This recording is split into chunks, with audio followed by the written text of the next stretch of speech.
Alright, welcome back, my fellow Tarnished, to the playthrough of Elden Ring with a high faith cleric who is a pure faith caster, mostly caster, of course. We're doing the Black Knife Catacombs, and I will not be doing a bunch of casting. I'm not going to be using the Cypherpata. So let's look at our equipment. We have the Godslayer Seal and the Cypherpata, which we'll be using mostly in this cavern because there's a lot of skeletons. You can get reposts on them. And I'm also going to change this to add the hit points. One of the reasons I'm doing that is because in this catacombs there's necromancers that the skeletons won't stay dead no matter what you do, so you have to kill the necromancers. But if you just go up to them and try to do incantations, the skeletons will get you because it's too slow. So you just go up there and take them out, then the skeletons die immediately. But that's going to be an Erdtree seal in the later game, and then the Godslayer seal will be here. This will be the gravel seal to enforce lightning spells. Now, what I'm going to do before I start this is actually go to the round table hold, which I can't do from here. That's a good way of telling that the boss in those is still alive, because you can't travel from it. But I can still travel to it. So we're going to go back here and see if we can upgrade anything.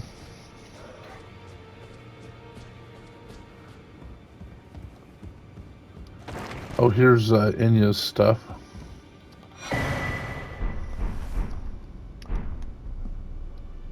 Oh yeah, we might as well go talk to Offner about Nefeli. You've received the wisdom of the two fingers, have you not? I have. And I bid you welcome as a true member of the Round Table. I am known as Gideon Ofnir. You're still a jerk. As a Tarnished who wishes to stand before the Elden Ring and become Elden Lord, I am accumulating knowledge to be all-knowing. You now belong to a select group of fellows. As such, I ask that you remain constant. You'll be after more great runes now, eh? Yes, I will. Then as your fellow, allow me to divulge a little knowledge. The inheritors of the great runes, the Shard Bearers. We of the Round Table know the location of 5 of them, including the one you defeated. Godric the Grafted, Lord of Stormveil. General Radahn, who fought Melania and her rot to a standstill in the Caelid Wilds. Praetor Rykard, Lord of the Volcano Manor of Mount Gelmir. Morgoth the Grace-Given, Veiled Monarch and Lord of Leyndell. Yes. And Renala, Queen of the Full Moon. Okay. Ruler of Rhea Lucaria. I'm not going to ask about all those because I already know about them. More great runes, won't you? From previous playthroughs. But tell me about Insha. Why did Insha attack me? For that nasty business. Insha got rather ahead of himself, it seems. As his master, I'd like to express my regret. So he said that Insha got ahead of himself, which means that Gideon, even now, is plotting to kill you. Because it's not that Insha was by way of apology, so bad, it's just that he did it early. Find the Albinaric woman. Find the Albinaric woman. She hides I found her. in a cave to the west of the Lascure. She knows the All right. location of the... Found it. What about Nefeli's despair? You've already heard. Indeed. It seemed the whelp harbored suspicions, so I had no further use for her. Honestly, what's a man to do? A determined plebeian is more wicked than an omen horn, quite frankly. You could try loving your daughter and not being a jerk and slaughtering whole villages. I mean, that'd be a start. Yeah, that's all I want to know about. Alright, let's go talk to the Noxema twins over here. Don't have a bell bearing.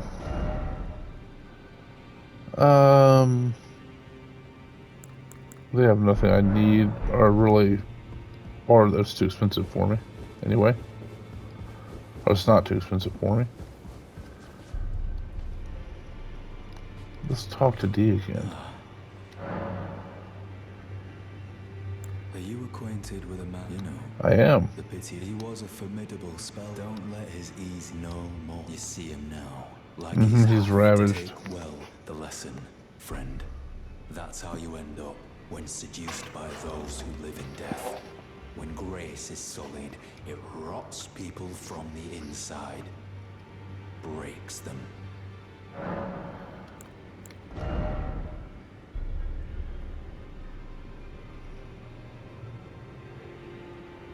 You know, I think in my playthrough of my dual wield mage,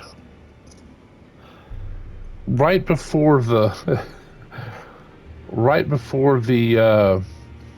Elden Beast, as somebody human, he actually helped me kill him. He's a very good player, but he did something and it made my guy. It was so funny.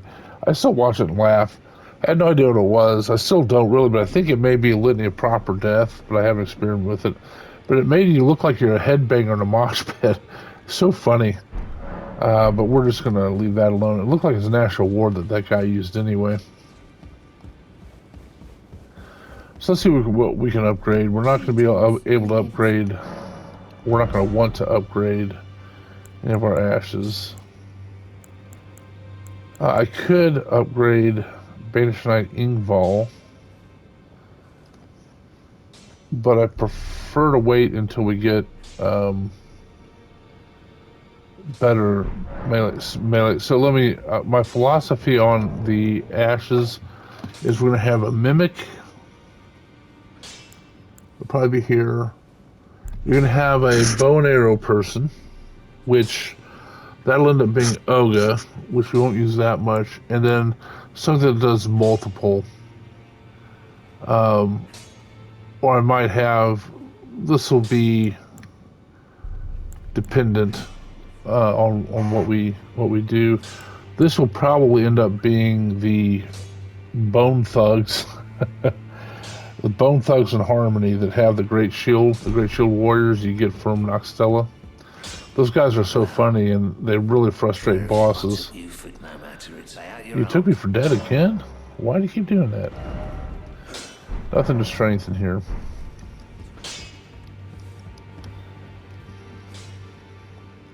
Okay, just for a bit of housekeeping, I do have to go to Stormveil. I realized I left something.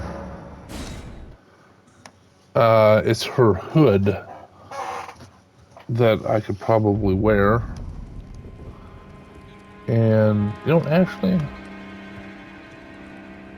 I'll go get the hood first, but then I'm going to come down here and take out those eagles, or whatever they are, the falcons.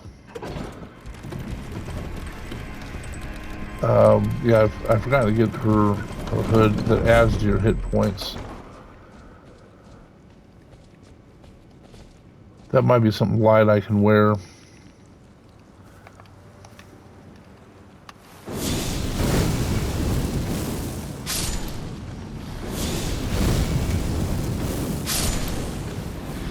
Oh, he tried to dodge. Was not successful. Got it. Okay, so let's see what this is going to look like. So the thing is the main thing with armor, as I mentioned, is it's got to look good. That's going to put me in a medium load. That does not look bad. It does not look bad. Let me see if... That's 3.5.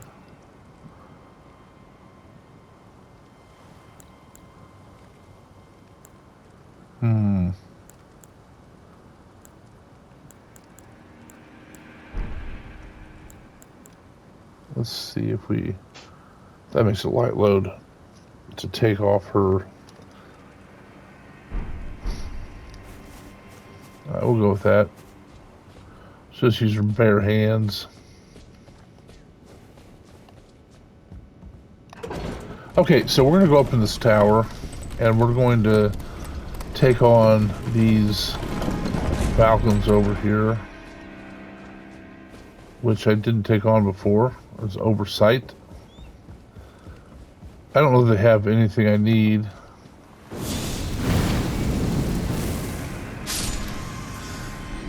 One down.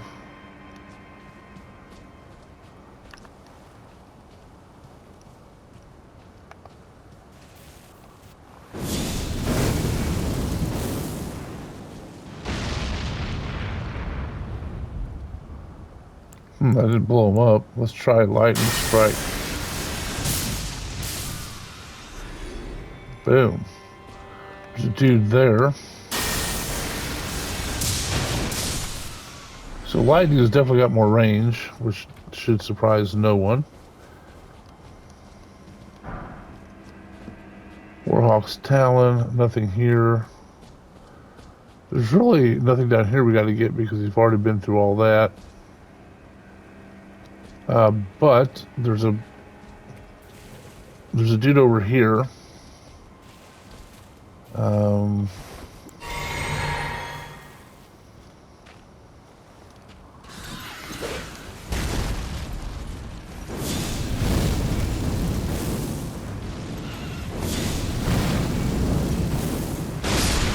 There we got him.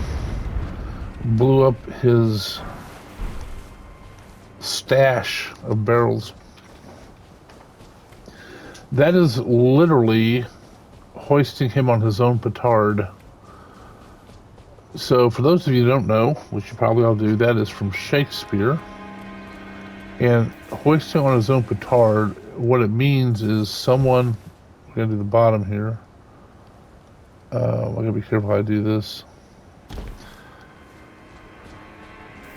What it means is that someone has made a plan or done something, and it backfires, and they're the ones that are hurt by it. That's what hoisting on one's own petard means. And what it actually refers to, most people probably don't realize this, is that they think a petard is like a spear or something. You get hoisted on it, and that's actually not the case. What a petard is a bomb, explosive, like those barrels, right? And being hoisted on your own petard means blown into the air. You're being hoisted up. Is this what falls through? No, I gotta get down further. There it is. Alright, there's gonna be a knight that comes out of there.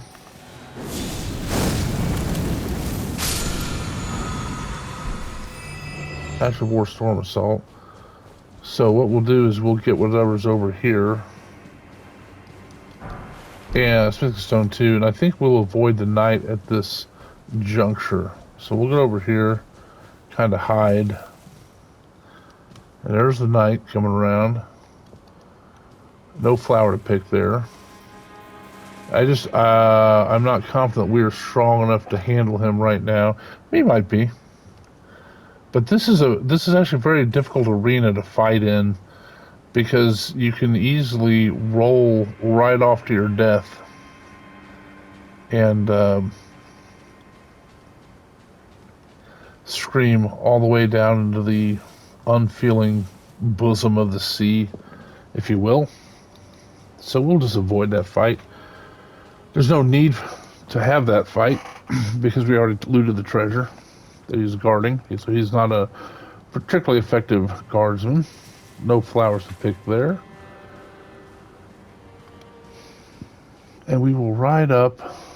I'm being summoned to help somebody. I'm going to wait to take the elevator until I'm back from the other world, one way or the other. Because with lightning strike, because I don't know what'll happen. I think I'm going to get credit for this. Yep. Glad I could help, guys. Came as fast as I could. I'll get up to just about where I can see you. Look, I'm invisible. Coming up to you. Everybody's invisible.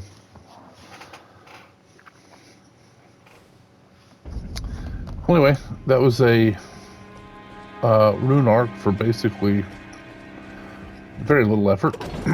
Actually, no effort in terms of hitting anybody.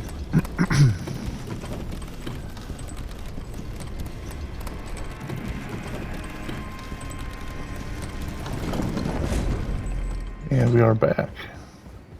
And so eventually, I am not going to have this red hood on. I'm going to